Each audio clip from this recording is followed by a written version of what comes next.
Finally, after 3 long weeks, we got chapter 1112, and we can call it the Gorosei's chapter because we saw a few very impressive feats from the 5 elders. The chapter starts with a marine report saying that all remaining pacifistas on Egghead Island have been defeated. It's not mentioned, but Nusjuro is the one who defeated them. Many underestimate the pacifistas because they're just cyborgs, but trust me, Nusjuro defeating all the pacifistas alone in a few minutes is a mind-blowing feat. I still remember how surprised and proud I was when Luffy defeated the prototype pacifista at Sabaody after the time skip, and it took both Zoro and Sanji to defeat another one. The prototype pacifistas appear to be considerably less formidable in the New World. However, they were still capable of defeating the likes of Lip Dottie, a pirate captain with a bounty of 88 million berries, with relative ease. To this day, Kizaru defeating 4 members of the worst generation easily is one of the biggest feats in One Piece history. At Sabaody, none of those 4 supernovas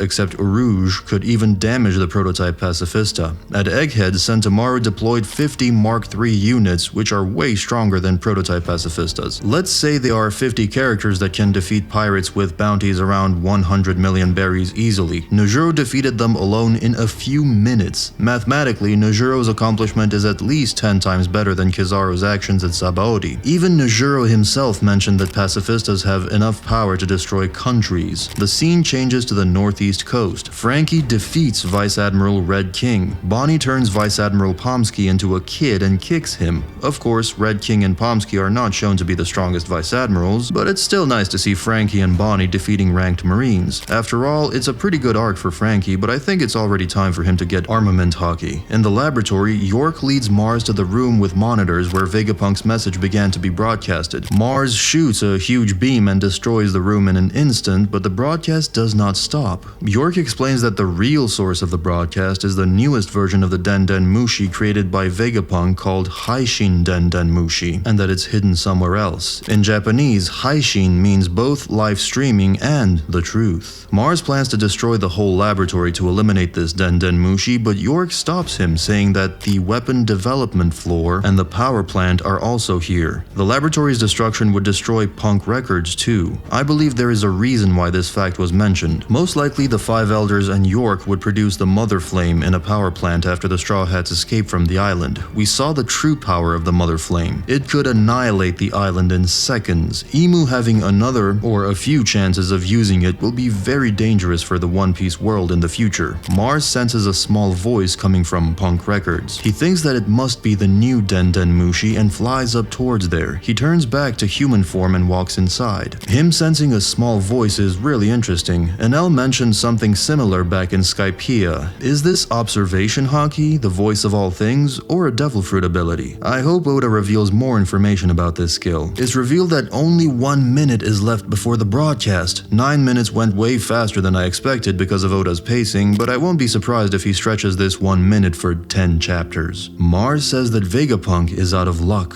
but suddenly hears something strange, looks up, and observes something with a serious face. We also saw the sound effect which is usually used for bubbles or liquids. There are a few options for what Mars saw while looking up. The fans' favorite version is Dragon, of course, but I think there is nearly 0 chance that he will appear in this arc. Another option is Khalifa because of bubble sounds, but she wouldn't change anything. Also the Iron Giant, Kuma, Kizaru, and my favorite one, the mysterious foreshadowed person. In chapter 1075, we found out that there was someone going around the laboratory destroying the cameras, and there was even a silhouette in chapter 1075 of this said person. At first people thought that it was one of the Seraphims, but in chapter 1079 it was revealed that the orders that York gave the Seraphims were totally different. Then we thought that it was Saturn, but after witnessing Saturn's appearance and abilities, it's clearly not him. We still don't know who that mysterious person is, and everyone forgot about it because of the events at Egghead. I think it's time for that person to show up.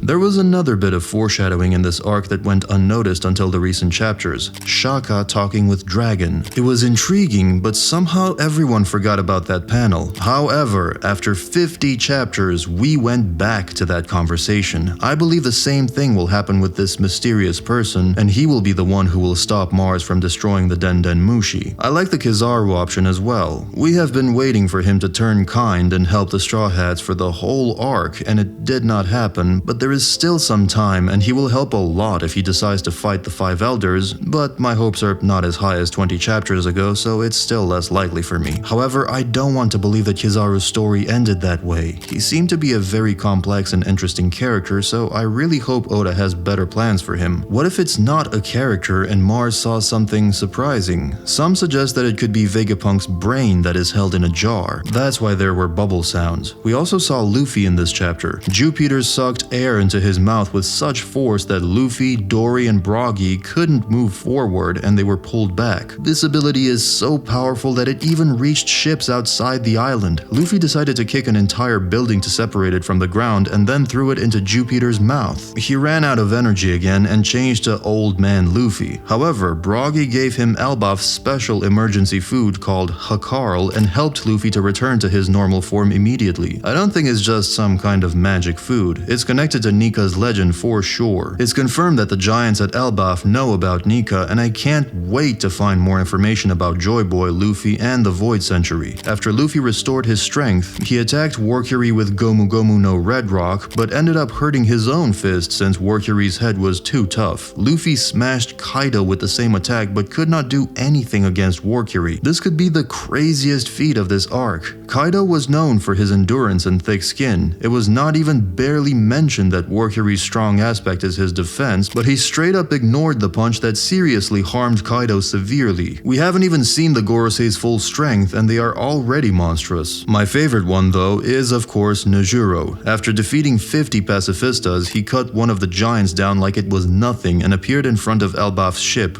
He looked very scary on this panel. Oda clearly knows how to make swordsmen look badass. Most likely there won't be a life or death fight in this arc anymore, so all I want to see now is at least a small clash between Zoro and Nusjuro. I am sure that clash will reveal a lot of information about their power levels. The Straw Hats are in danger. Mars is trying to destroy the Denden Mushi, Saturn reached Nami's group, Nusjuro appeared in front of the giants, and Bonnie and Luffy can't damage Jupiter and Warcury. Defeating the Five Elders is an illusion for now. All the Straw Hats must do is escape, and even that is difficult. The only hope for them is Vegapunk's message. We still don't know what his revelation will be, but it must catch the Gorosei's attention for sure. Otherwise, the Straw Hats can't escape. Usopp already prepared Coup de Burst on the Sunny, but without Vega Force 1, the Sunny can't fly far enough to get to the sea. Edison had an idea and flew away to go through the barrier, but I believe the Iron Giant will be the one who will help the Sunny fly further. In conclusion, this was a Gorosei Flex chapter. I never imagined they would be this terrifying and broken. I am sure the Straw Hats will escape, but something bad will happen in the process. Overall, it felt like a build-up chapter, but still a very solid one. I would give it a 7.5 out of 10. Also, if you want to know more about the Gorosei's abilities and their full power, you can watch this video right here. Thanks for watching.